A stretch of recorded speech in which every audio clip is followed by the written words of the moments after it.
निखिल, क्या तुम सुबह सुबह फोन में रील और शॉर्ट्स देखते रहते हो? कितनी देर से बोल रही हो दूध ऑर्डर कर दो। हाँ हाँ चाय बना लो, मैं बस उठ ही रहा हूँ। चाय बना लो? अरे निखिल, पहले दूध तो ऑर्डर करके मंगवाओ, तभी तो चाय बनेगी। कहाँ दिमाग रहता है तुम्हारा? तुम देख क्या रहे हो फोन में? दिखाओ मुझे।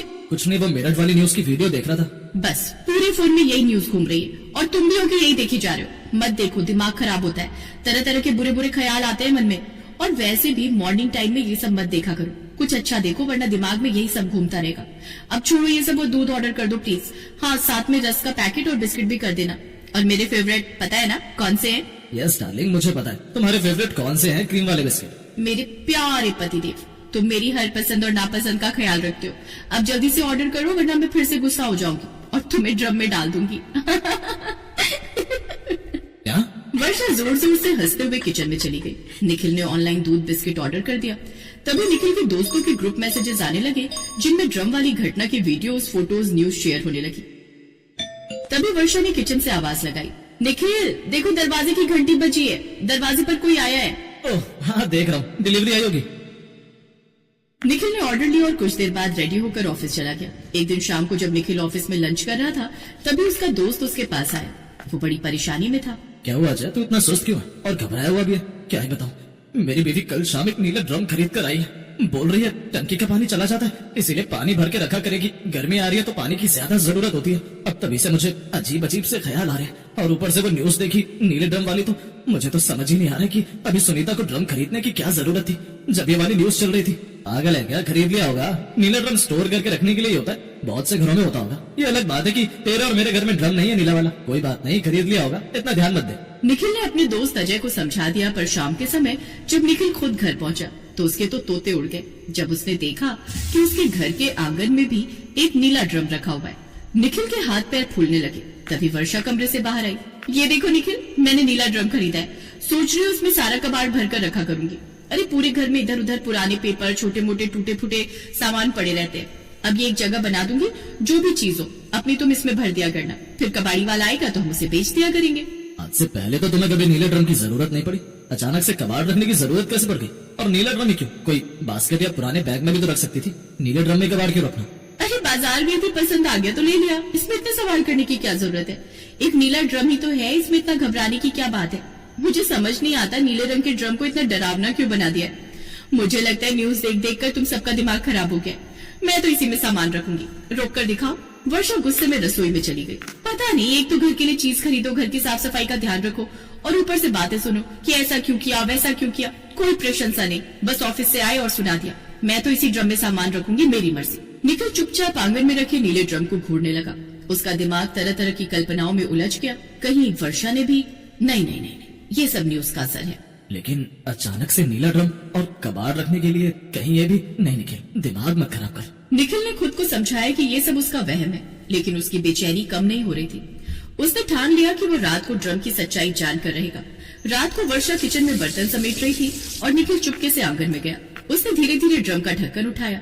अब देखता हूँ अंदर क्या है। निखिल ने ड्रम में झांका तो अंदर पुराने अखबार, टूटे हुए खिलौने, बेकार की प्लास्टिक की बोतलें और कुछ और कबाड़ रखा हुआ था। निखिल ने राहत की सांस ली।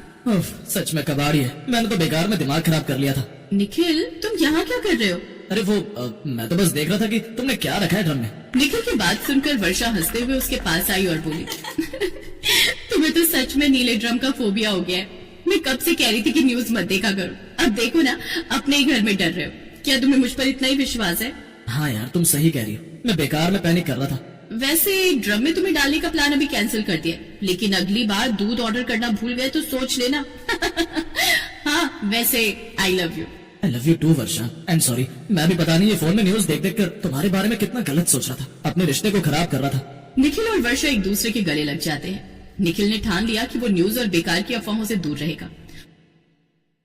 उसने दोस्त को भी समझाया कि बिना मतलब डरने की जरूरत नहीं है। यार तो सही बोल रहा है, हम लोगों को न्यूज देखकर इतना डरने की जरूरत नहीं है। हम जो भी न्यूज देखते हैं उसे देखकर अजीब अजीब ख्याल खुद ही मन में ले आते हैं, जो हमारे आपसी रिश्तों को खराब कर रहे हैं। शादी पवित्र रिश्ता है, पहले जमाने में ये सब बातें नहीं होती थी।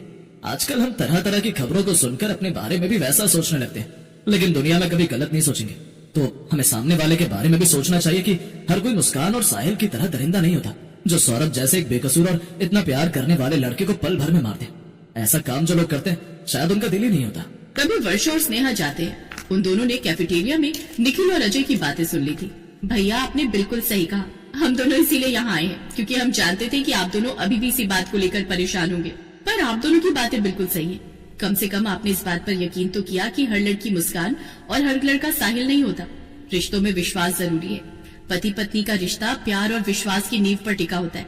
अजय, अब आप भी मन से सारे बुरे ख्याल निकाल दीजिए। निखिल, क्यों ना हम सब घूमने के लिए हिमाचल चले? हिमाचल? हिमाचल घूमने का नाम सुनकर चारों जोर से हंस पड़ते हैं।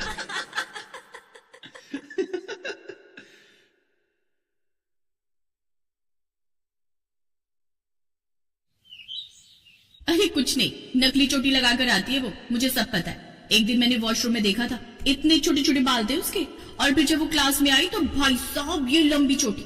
मैं तो तभी समझ गई थी तुम लोग फालतू में ही उसके बालों की हाइट क्रिएट करती रहती हो। अरे पागल बनाती है वो तुम सबको। दिव्या ऐसी ही थी, जब तक वो दिन भर में 4-5 बातें इधर की उधर और इधर की उधर ना कर ले, उसका खाना ही हजम नहीं होता था। अपनी इसी आदत से उसने अपनी कई सहेलियों को आपस में लड़वा दिया था। पर ऐसे ही वक्त गुजरता चला गया और फिर दिव्या की शादी हो गई। अब मेरी बात सुनो ना।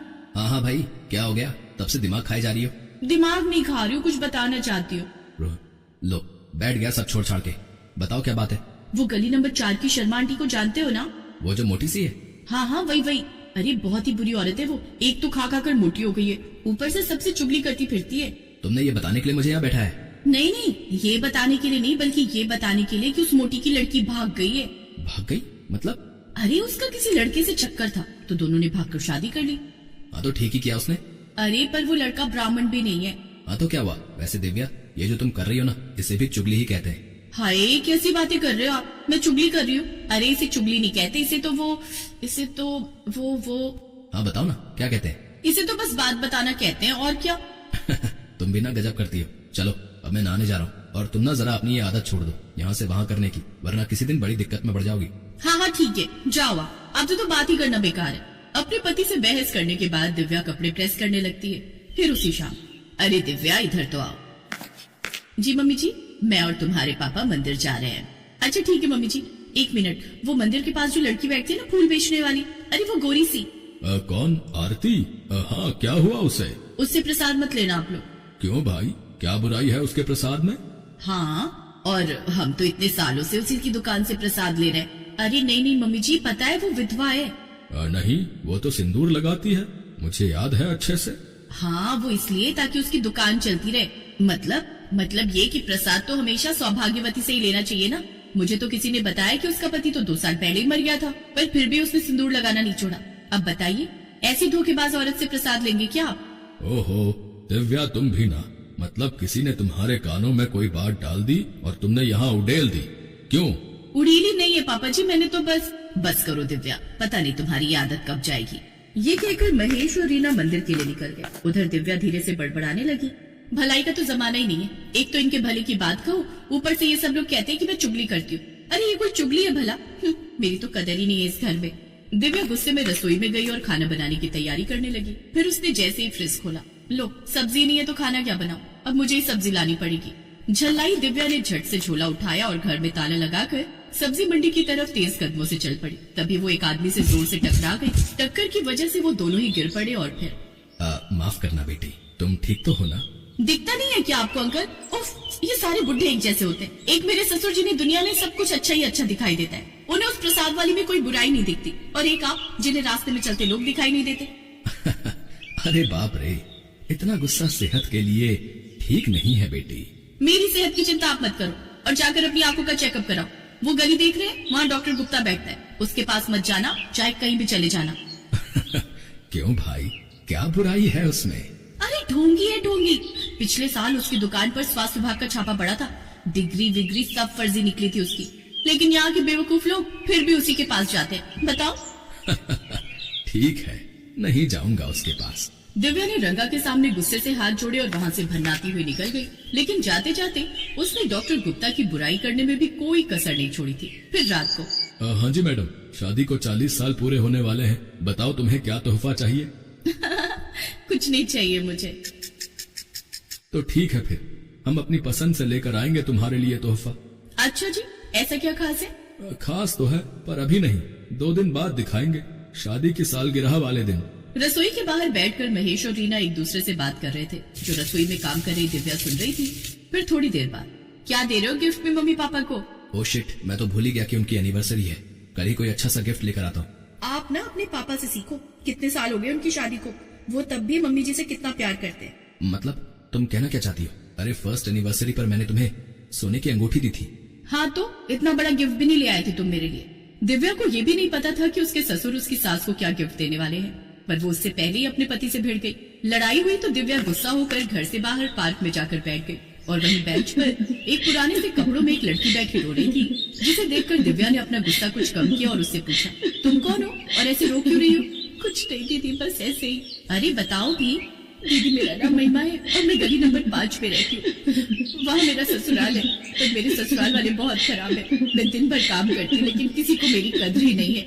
हाँ बहन, बस यही हालत मेरी भी है। अरे मेरी एक सहेली है, उसकी किस्मत पता है कितनी अच्छी है कि। दिव्या महिमा को अपनी सहेली की बात बताने लगी और महिमा भी बहुत चाव से सुनने लगी। अगले दिन वो फिर मिली। अच्छा महिमा, मैं चलती हूँ, आज ना मेरे सास ससुर की शादी की सालगिरह, बड़ी तैयारी कर दी है। बड़े लकी हैं आपके सास ससुर जो ने आप जैसी प्यारी बहू मिली। जाओ आप दीदी, हम कल मिलते हैं। अपनी तारीफ सुनकर दिव्या फूली नहीं समा रही थी। उधर शाम को घर पर केक कटा और फिर, लो जी रीना जी, आज मैं आपको ऐसा तोहफा देने वाला हूँ जो आपका बरसों का सपना था। ये लो। है इतना प्यारा हार, क्या ये? हाँ, पूरे 11 तोले का है, 9 लखा। यही चाहती थी ना आप? 9 लखा हार देखकर दिव्या की आंखें फटी रह गई। उस रात दिव्या ने अपने पति से 9 लखे हार पर फिर लड़ाई कर ली और फिर अगले दिन वो फिर जाकर महिमा से मिली और उससे चुगली करने बैठ गई। एक हफ्ते बाद जब दिव्या महिमा से मिलने आई तो महिमा उसे कहीं नहीं मिली। अपनी चुगली पार्टनर को ना देखकर वो उदास हो गई और घर आ गई। लेकिन जैसे ही वो घर पहुंची वहाँ तो कोहराम मचा हुआ था। अरे ऐसे कैसे खो गया है? अरे भगवान, 1 हफ्ता भी नहीं हुआ है अभी तक, पूरे 9 लाख का था वो। माँ याद करो माँ, कहाँ रखा था? अरे उसी जगह रखा था, जूते की रैक के पीछे बनी छुपी दराज में। पापा कहीं हार चोरी तो नहीं हो गया ना? अरे ऐसे कैसे चोरी हो जाएगा? पहली बात तो हम चारों के अलावा उस दराज के बारे में किसी को पता नहीं है, और दूसरा चोर आएगा तो कुछ और भी तो चुराएगा ना। अरे सब ऐसे ही रखा है, कुछ चोरी नहीं हुआ उस 9 लखा हार के सिवाय। इतना सुनते ही दिव्या वहीं अपना माथा पकड़कर बैठ गई। आपके पति आपसे बहुत प्यार करते होंगे ना दीदी? अरे हाँ, 1 नंबर के कंजूस पति हैं। पता है मेरे ससुर ने 40 सालों बाद मेरी सास को 9 लखा हार दिया है, सोचो। अरे वाह, ये तो बहुत बड़ी बात है। पर दीदी आगे जाकर तो वो हार आपका ही होगा ना? क्या बात कर रही हो दीदी, उस हार को आपने छूकर भी नहीं देखा क्या? कहाँ यार, वो हमारे घर में एक छुपी हुई दराज है जूते स्टैंड के पीछे। उसकी एक ही चाबी है जो सास हमेशा अपने पास रखती। मुझे तो कभी फटकने भी नहीं देती उस रैक के पास। दिव्या को अपनी गलती का एहसास हो गया था। वो समझ गई थी कि उसने अपनी चुगली की आदत से अपने ही पैर पर कुल्हाड़ी मार ली थी। अब ना तो वो हार उसकी सास का था और ना उसका, पर हिम्मत करके उसने अपने घर वालों को सारी बात बताई और फिर पुलिस को, और किस्मत से हुलिये के आधार पर पुलिस ने महिमा और एक आदमी को पकड़कर हार बरामद कर लिया। आप तो वही अंकल है ना? हाँ, मैं चोर हूँ, और जिस दिन तुम मुझसे टकराई थी तभी मैं समझ गया था कि तुम बहुत बेवकूफ हो, और मैंने ही महिमा को तुम्हारी दोस्त बनने को कहा था। पर हमारी किस्मत खराब निकली कि हम हार चुराकर भाग नहीं पाए। पापा जी, मम्मी जी, रोहन, आप सब मुझे माफ कर दो। मैं आगे से किसी की चुगली नहीं करूंगी और अपनी आदत भी बदल दूंगी। पक्का ना? अगर ऐसा है तो तू ये हार पहनकर देख सकती है। और फिर वाकई दिव्या ने चुगली करना छोड़ दिया और हमेशा खुश रहने लगी।